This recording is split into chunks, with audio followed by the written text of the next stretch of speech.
नमस्कार, आप देख रहे हैं न्यूज 18। मैं हूं आपके साथ मेनका चौधरी। खबरें विस्तार से। लखनऊ में तेज रफ्तार बीएमडब्ल्यू का कहर दिखा। बीएमडब्ल्यू ने घर के बाहर खड़ी कार में टक्कर मारी। कार को टक्कर मारकर पलट गई बीएमडब्ल्यू। घर के बाहर टहल रही एक महिला बाल बाल बची है।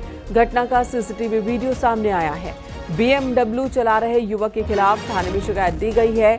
कल्याणपुर इलाके की ये घटना है, जहां पर गली के अंदर बीएमडब्ल्यू की रफ्तार इतनी ज्यादा थी कि एक कार में टक्कर मारकर बीएमडब्ल्यू पलट जाती है। इस हादसे में एक महिला बाल बाल बची, जो उस वक्त वॉक के लिए निकली थी। ये वीडियो सामने आया है। फिलहाल केस दर्ज करवाया गया है। बीएमडब्ल्यू चला रहे शख्स के खिलाफ शिकायत थाने में दी गई है।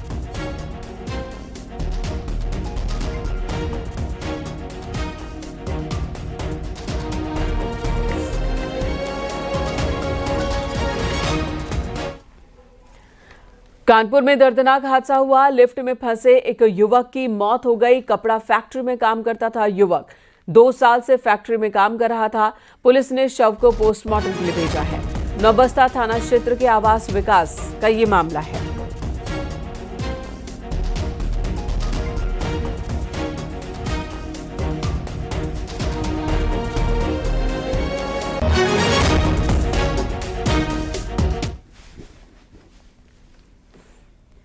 समाजवादी पार्टी के राष्ट्रीय अध्यक्ष अखिलेश यादव आज रामपुर जाएंगे। आजम खान से उनकी मुलाकात है। अखिलेश यादव जेल से रिहाई के बाद पहली बार आजम खान से मिलने जा रहे हैं। उनके परिवार से मिलेंगे। लखनऊ से बरेली एयरपोर्ट पहुंचेंगे अखिलेश। बरेली से सड़क रास्ते से रामपुर जाएंगे। तकरीबन 15 मिनट बरेली में रुकेंगे अखिलेश यादव। उनके दौरे को लेकर पुलिस प्रशासन भी अलर्ट पर है। इंतजाम किए गए हैं। बरेली में हाल ही में बवाल के बाद समाजवादी पार्टी के कई नेताओं ने बरेली जाने की कोशिश की थी, जिन्हें पुलिस ने या तो रोका था रास्ते में ही या फिर नजरबंद किया था। और ऐसे में अखिलेश यादव के रामपुर जाने के दौरान बरेली में उनका ठहराव, जिसकी वजह से सुरक्षा एजेंसियां सतर्क हैं।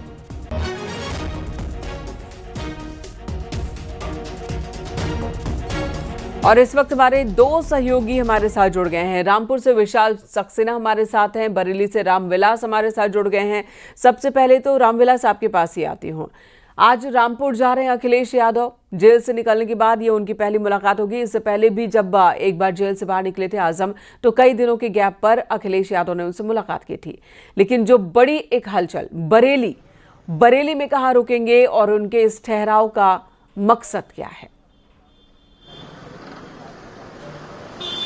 जी बिल्कुल, करीब 11:15 बजे के आसपास जो है पूर्व मुख्यमंत्री अखिलेश यादव बरेली पहुंचेंगे, जहां पर वो एयरपोर्ट पहुंचेंगे। प्राइवेट वायुयान से वो लखनऊ से चलकर के बरेली आ रहे हैं। क्योंकि जिस तरीके से अखिलेश यादव का जो बरेली में आगमन हो रहा है, चूंकि यहां से वो सीधे रामपुर के लिए चले जाएंगे, सुरक्षा को लेकर के भारी पुलिस फोर्स को तैनात कर दिया गया है। जगह जगह पर पुलिस फोर्स तैनात है। क्योंकि जिस तरीके से जो एक डेलीगेशन था समाजवादी पार्टी का, बरेली आना था, लेकिन उसके लिए नहीं आने दिया गया था।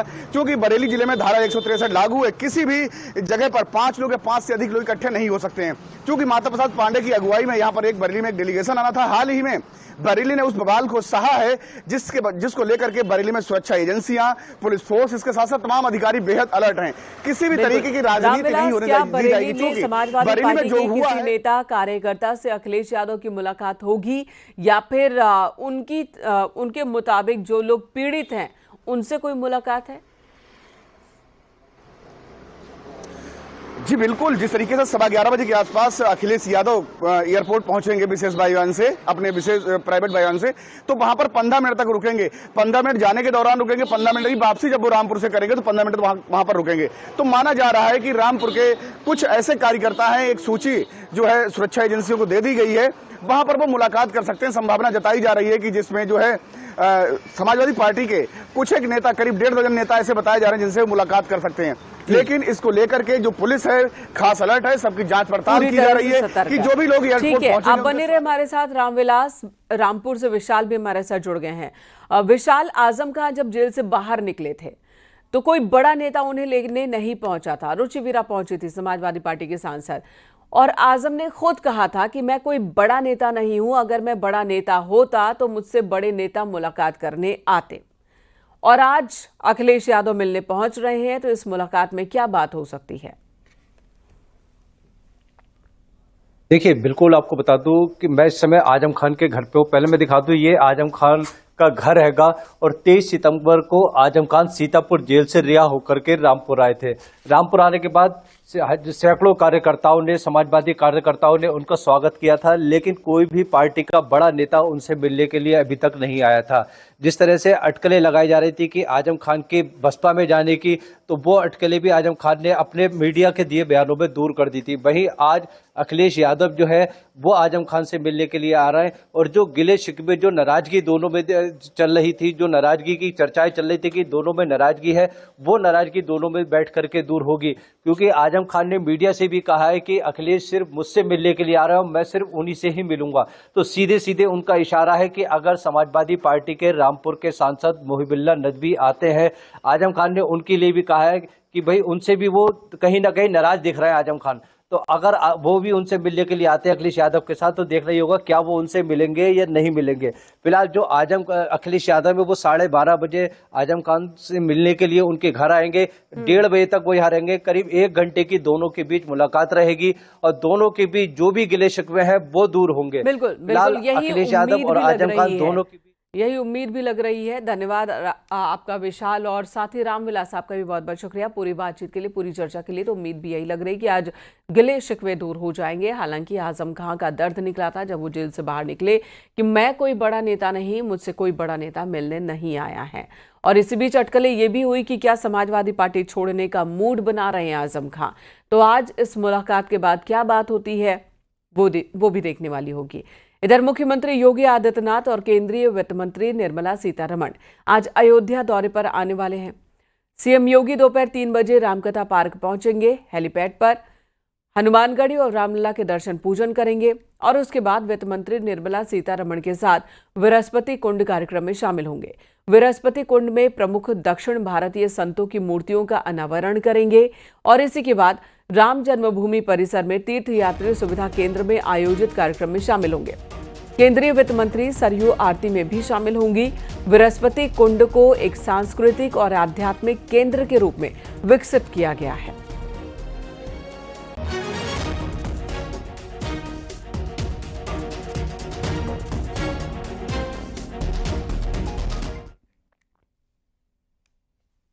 दिल्ली में आज इंडिया मोबाइल कांग्रेस में शामिल होंगे PM Modi. Social media post पर उन्होंने लिखा है कुछ, मैं यशोभूमि नई दिल्ली में आयोजित इंडिया मोबाइल कांग्रेस में हिस्सा लूंगा। इस बैठक में नवाचार से परिवर्तन विषय पर विचार विमर्श होगा। इस मंच पर दूर संचार क्षेत्र में भारत की प्रगति पर प्रकाश डाला जाएगा और इस क्षेत्र में विकास को बढ़ावा देने से संबंधित चर्चाएं भी होंगी।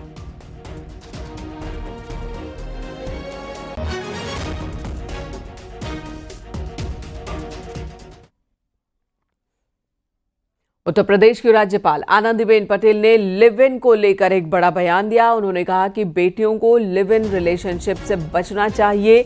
लिव इन रिलेशनशिप का परिणाम देखना है तो अनाथालय जाएं और वहां देखें। 15 से 20 साल की बेटियां एक एक बच्चे के साथ लाइन में खड़ी नजर आती हैं। राज्यपाल ने लड़कियों को सतर्क करते हुए कहा कि लुभावने झांसों में न पड़े, बल्कि अपने जीवन को बेहतर लक्ष्यों के लिए समर्पित करें। साथ ही राज्यपाल ने नशे की समस्या पर भी चिंता जताई और युवाओं को नशाखोरी से दूर रहने की नसीहत दी।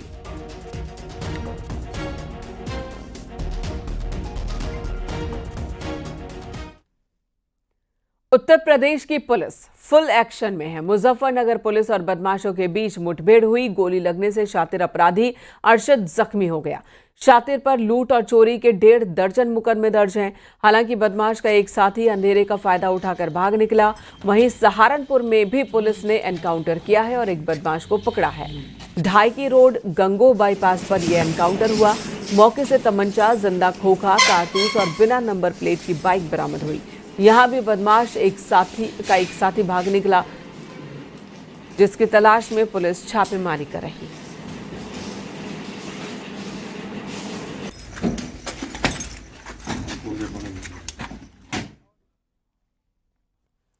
बरेली में करोड़ों की बिजली चोरी करने वाले तौकीर रजा के करीबी और रिश्तेदारों पर डिप्टी एसपी विजिलेंस ने न्यूज 18 से बातचीत की और बड़ा खुलासा किया।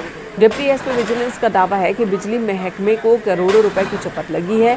जिन 8 लोगों पर अभी बिजली चोरी की कार्रवाई की गई है, उनमें से 5 पर जनवरी 2024 में भी करोड़ों रुपए की बिजली चोरी की कार्रवाई की जा चुकी है। आपको बता दें, नगर निगम की जमीन पर अवैध कब्जा कर बनाई गई बैटरी रिक्शा चार्जिंग स्टेशन पर हर महीने लाखों रुपए की बिजली चोरी हो रही थी।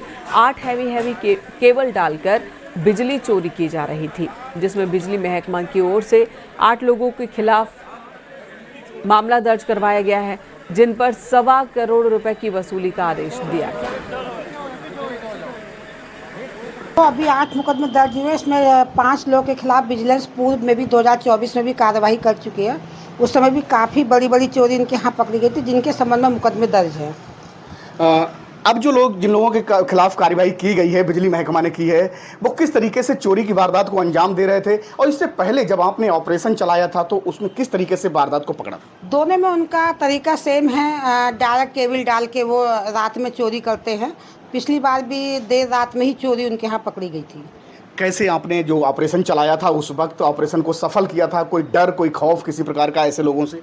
नहीं, उस समय ऐसा कुछ नहीं था। मैं खुद उस समय टीम को लीड कर रही थी, तो ऐसी कोई शांति व्यवस्था में कोई भी व्यवधान नहीं आया था। तो अभी कितने मुकदमे दर्ज हैं और पिछली बार कितने मुकदमे दर्ज हुए थे?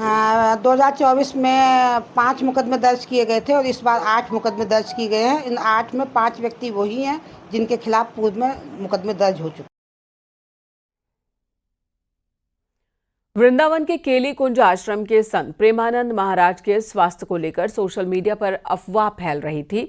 इन अफवाहों की पड़ताल के लिए न्यूज 18 की टीम आश्रम पहुंची।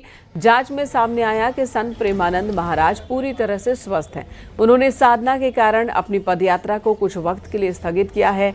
आश्रम में भक्तों को दर्शन और बातचीत का लाभ लगातार मिल रहा है। वृंदावन के संत प्रेमानंद महाराज को लेकर पिछले कुछ दिनों से सोशल मीडिया पर वायरल हो रही है कि उनकी तबीयत खराब है, जिसको लेकर आज न्यूज 18 की टीम आप देख सकते हैं कि संत प्रेमानंद महाराज के जो केली कुंज आश्रम है वहां पर आई हुई है। आश्रम पर आने के बाद ये जानकारी हुई है कि जो संत प्रेमानंद महाराज है, उनकी जो रात्रिकालीन यात्रा थी वो पूरी तरीके से बंद कर दी गई है, लेकिन महाराज जी के दर्शन और एकांतिक जो वार्तालाप का सिलसिला था वो लगातार जारी है, जिसके लिए भक्त जो वृंदावन आ रहे हैं वो यहाँ पर टोकन सिस्टम के माध्यम से अपना नंबर बुक करा रहे हैं और अगले दिन को महाराज जी के दर्शन हो रहे हैं। तो कहा जा सकता है जिस तरीके की जो खबरें सोशल मीडिया पर महाराज जी के स्वास्थ्य को लेकर चल रही हैं कि महाराज जी का स्वास्थ्य काफी गड़बड़ है, उसकी न्यूज 18 ने पड़ताल करी और पड़ताल में सामने आया है कि महाराज जी पूरी तरीके से स्वस्थ हैं। ये जो आने वाले भक्त हैं, क्योंकि जिस तरीके से जो खबर वायरल हो रही थी, वायरल होने के बाद लोगों के जो महाराज जी का स्वास्थ्य था उसको लेकर जो वायरल हो रही थी, उसके बाद भक्तों में चिंता थी और देश के कोने कोने से जो भक्त जो यहाँ पर आ रहे थे उनमें काफी देखने को निराशा मिल रही थी। लेकिन जब इस तरीके की बात आश्रम पर आकर देखने को मिल रही है कि महाराज जी का जो है स्वास्थ्य पूरी तरीके से स्वस्थ है, तो भक्त काफी खुश नजर आ रहे हैं। नितिन गौतम, न्यूज 18 मथुरा। जावेद हबीब के खिलाफ लुकआउट नोटिस जारी हुआ है। बड़ी खबर, देश से भागने से रोकने के लिए ये नोटिस जारी हुआ।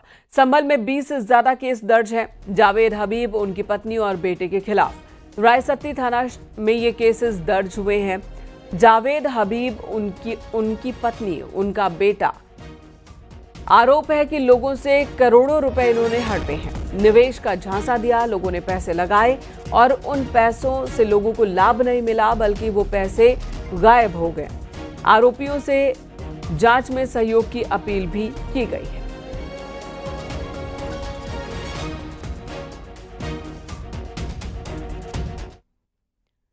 इधर एटा की अलीगंज विधानसभा सीट से 3 बार के समाजवादी पार्टी के विधायक रहे रामेश्वर सिंह यादव का एक वीडियो वायरल हो रहा है, जिसमें वो मंच पर रोते नजर आ रहे हैं।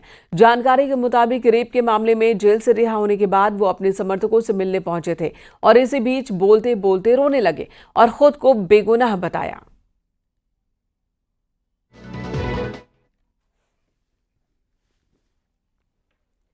और अगली खबर अयोध्या से, जहां अंबेडकर नगर से आए एक मुस्लिम दंपति ने रामलला के दर्शन किए।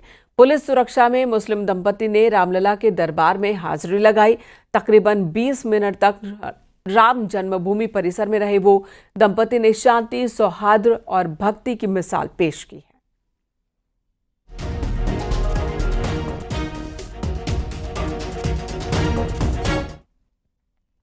इधर जौनपुर में महज 100 रुपए के लेन देन को लेकर दो दोस्तों के बीच कहासुनी हो गई और बात इतनी बढ़ गई कि एक ने दूसरे को पीट पीट कर मौत के घाट उतार दिया। ये सनसनीखेज वारदात केराकत थाना क्षेत्र के पसेवा गांव की है। मृतक के परिवार ने बताया कि दोनों के बीच दोस्ती थी, मगर शराब के दौरान दोनों में झगड़ा हो गया। पुलिस ने आरोपी को गिरफ्तार कर जेल भेजा।